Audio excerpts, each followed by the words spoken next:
whoa, this guy knows how to make Bloody Marys. Hey, I'm Amos Poe. I'm over here at Posteritati with MUBI, talking about some movie posters. When I first came to New York, I was more of like what I would call an experimental filmmaker, and actually was working at New Line Cinema, basically inspecting films. I was the shipper inspector. And at one point, New Line Cinema started to have more films, and I needed an assistant. And this guy came in, and his name was Ivan Krall. And he was this cool guy from Czechoslovakia. And at the same time, there was a store down the street on 13th called Cinemabilia, which was not unlike Posteritati, actually.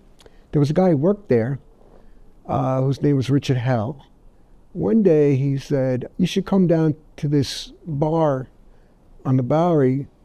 It's called CBGB's, and I'm in a band called Television, and it's our first gig. Ivan had just gotten a gig playing bass and guitar for this band that a couple of weeks after that was playing at CBGB's, a band called Blondie. So there we were, shooting, these bands. So this has like bands like, later on, Ivan left Blondie and became the bass player and guitar player for another band, Patti Smith Group. So Patti Smith starts Blank Generation. Some of it was recorded on a 1999 cassette player that I got at Woolworth's. And actually the Ramones was recorded on that cassette player, and it actually sounds better than the record, some of it. Talking Heads had made a 4-track demo, which was Psycho Killer. And that's the one we used. I think that's probably the best version of Psycho Killer I've ever heard. Like every night you got to see a different band, usually in their first or second appearance in the world. And, looking back now, in retrospect, it was really a heady time. We put this film together, and I was looking for an editing room, and I had just met the Maisels brothers. I got them to rent us the editing room for 24 hours for $25. And Ivan and I went in there at 3 o'clock in the afternoon on a Tuesday afternoon. We smoked some hash and took some speed, and we started editing. And Wednesday at 3 o'clock in the afternoon, when they came to get us out, we had finished editing the movie. And then I took the edited 1 hour long movie and the 1 hour long track and walked it over, like tripped over people, but walked it over to Do Art Lab. And I said to the guy, all right, make me a print. And the guy looked at me and he went, dude, where's the sync mark? I go, what's a sync mark? He said, well, you want the sound in the picture to be in sync. I said, we're way beyond sync. Sync is for pussies. He goes, all right, well, I'll tell you, I'm going to make it for you, but, it's not going to be in sync. I go, don't worry about sync. Everybody's worried about sync. Bathroom sink, kitchen sink. I don't care about sinks. Just give me a fucking print. But they made us a print by the following Thursday where we were premiering the film at CBGB's. And we just put a sheet up in CBGB's and got a projector. We showed the film, and it started to get like a word of mouth, like, oh yeah, like this was a film made in the same spirit as the music, which to me was the real point of making any movie. It was all about the spirit of the movie, the soul of the movie, rather than whatever.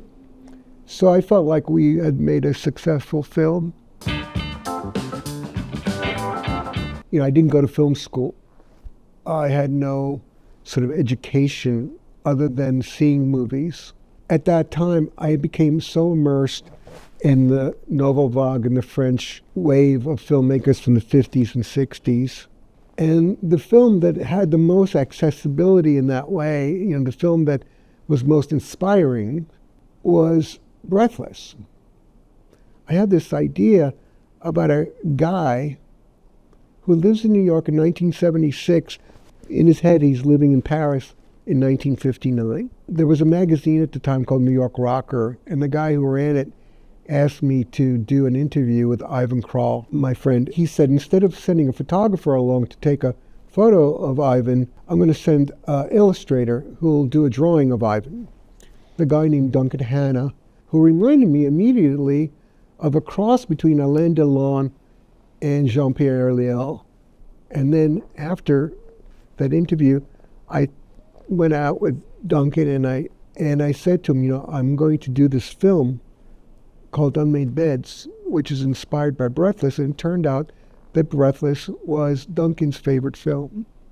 And I realized that between Ivan doing the music and Duncan being in the movie, I had the beginning of something.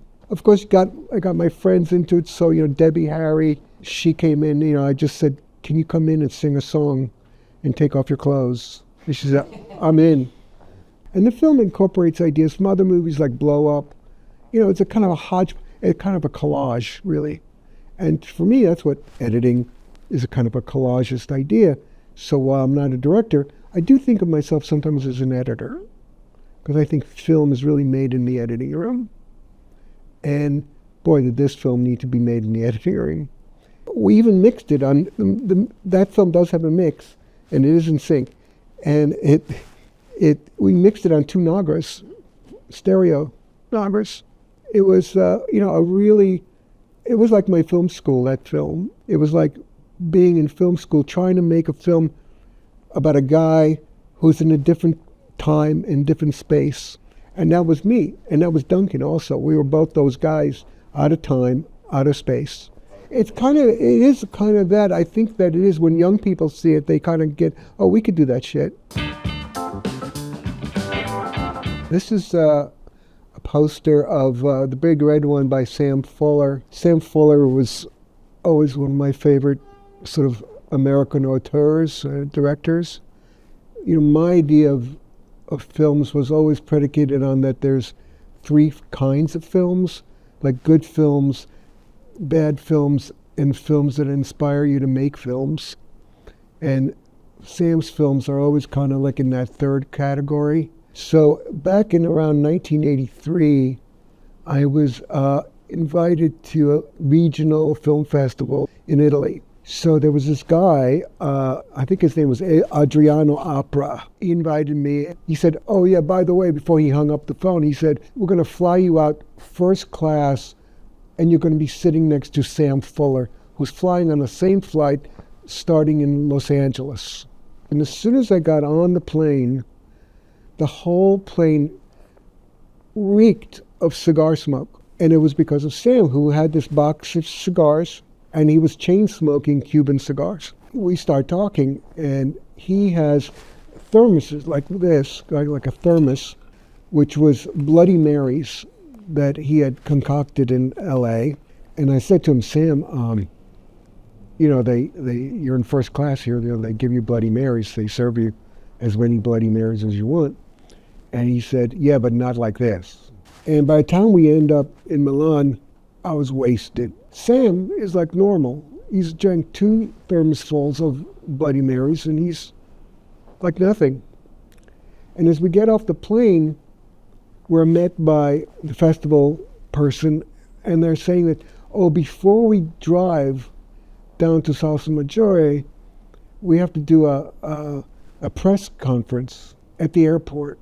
My eyes are like falling here, like sweaty, like I'm a mess. And Sam says to me, Amos, what's the matter?